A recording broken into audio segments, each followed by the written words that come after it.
گناہ ہو جائے گا۔ یہی حال کتنے گاؤں اور دیہاتوں کی ہے جہاں عید کے دن نماز ظہر میں امام تنہا ہوتا ہے، دو بندے بھی موجود نہیں جو کہ جماعت قائم ہو جائے۔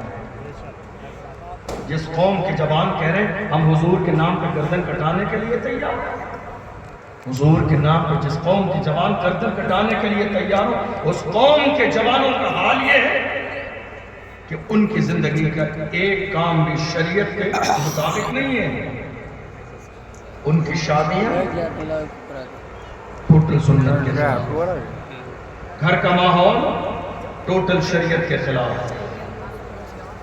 ابھی وہ نظامت میں ایک بھائی کہہ رہے تھے جتنا پیر صاحب کے ہاتھ پیر چومے جاتے ہیں، کاش میری قوم کے لوگ اتنے ہاتھ پیر والدین کے چوم لیتے تو کیا ہی ہوتا۔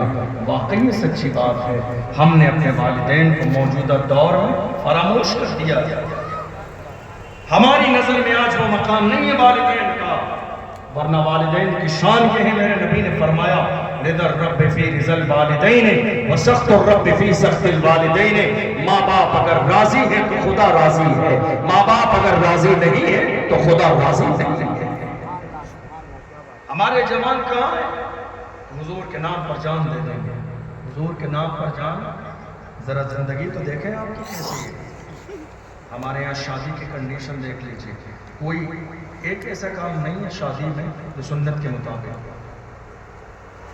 محرم آ جانے دیجئے، آپ کو شرم آئے گی یہ جملہ سننے کے بعد، ہماری قوم کے لوگ 10 محرم کو باضابطہ گلے میں ڈھول باجے ڈال کر بجاتے ہوئے روڈوں پہ نکلتے ہیں، اور ایسے ہی نہیں، شراب پی کر قوم کے جوان محرم کے نام پر ڈھول بجا رہے ہیں اور کہہ رہے ہیں حضور کے نام پر گردن کٹا دیں گے۔ جس قوم کا جوان حضور کی سنتوں کا باغی ہو وہ نبی کے نام پہ گردن نہیں کٹا سکتا۔ جس قوم کے جوانوں نے امام حسین سے صحیح معنی میں محبت نہ کی وہ حضور کے نام پہ گردن کیسے کسا سکتا ہے؟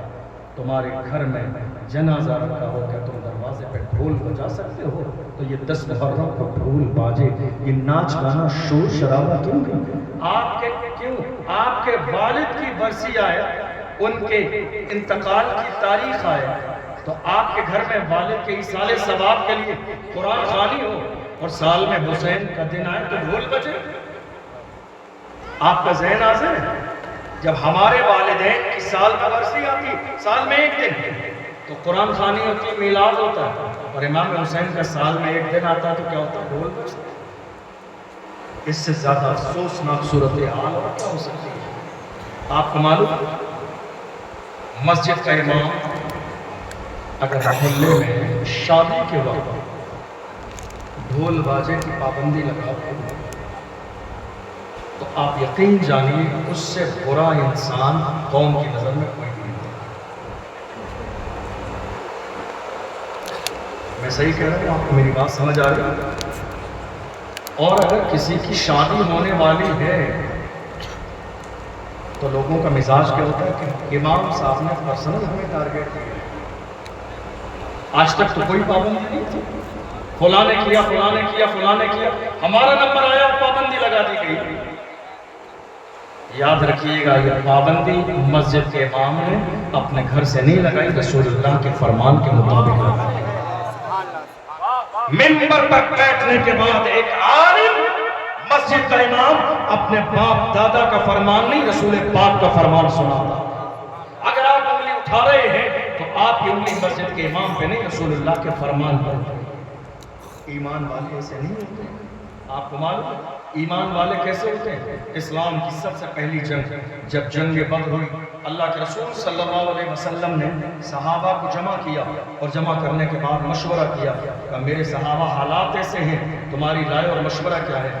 تو جانتے ہو صحابہ نے کیا کہا تھا؟ صحابہ نے کہا یا رسول اللہ آپ آقا ہیں، ہم غلام ہیں، غلاموں سے مشورہ نہیں لیا جاتا ہے، غلاموں کو حکم دیا جاتا ہے۔ صحابہ نے کہا تھا یا رسول اللہ ہم غلام ہیں، اور غلاموں کا انداز کیا ہے؟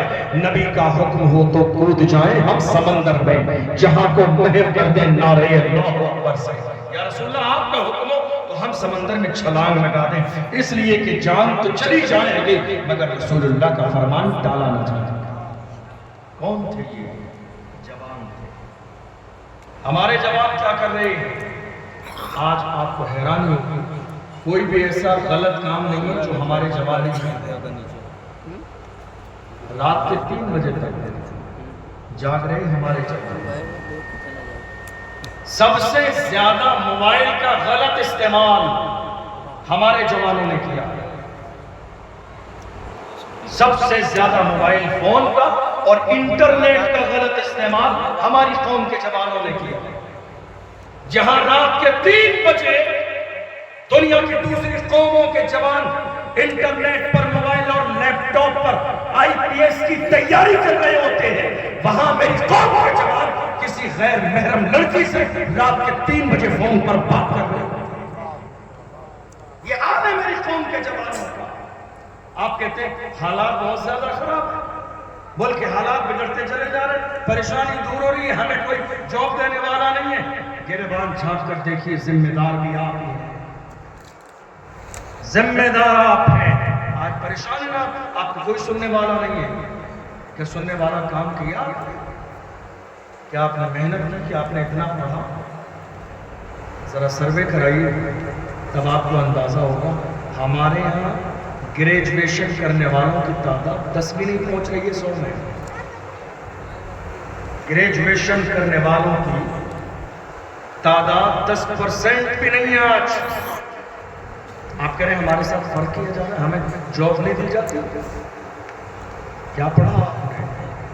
آپ کہیں بھی نہیں ہیں۔ چھوٹی سی کرسی سے لے کر پارلیمنٹ کی کرسی تک کہیں آپ کا وجود نہیں ہے۔ اس غلط فہمی میں مت رہیے، اپنے آپ کو غلط فہمی سے نکال